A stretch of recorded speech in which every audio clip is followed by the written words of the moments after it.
Yo mga G, magluluto pala tayo ng pasta. Sarap. Pero hindi spaghetti. Bali gagamit pala tayo dito ng Spanish style na sardinas. Para maiba naman mga G, kasi sawa na tayo sa spaghetti, kaya simulan natin yan. Let's G!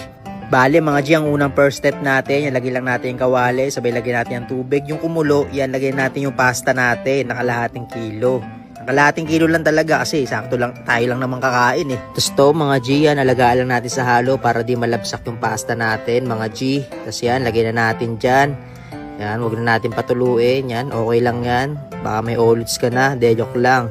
Tapos yan, okay na yan. Nanguhin na natin, lagyan natin yung pinagkuluan. Sugasan natin, tapos balik natin ulit, tapos lagyan tayo ng olive, tapos follow up pa na natin ang hiniwa natin bawang, yan 3 ulo pala yan, tapos ayan, crispy natin, tapos follow up pa natin ng kamatis mga G, tapos halo-halo lang hanggang sa maging okay ka na, tapos yan, lagyan natin ng 555 Spanish style sardines, baka naman, joke lang kahit hindi na, bali 4 lang pala ginamit natin dyan, para sakto lang sa kalahating kilo na pasta, tapos halo-halo lang. Yan, tapos lagay natin ng chili flakes, tapos halo-halo lang din mga G. Tapos yan, balik na natin yung hinango natin na pasta.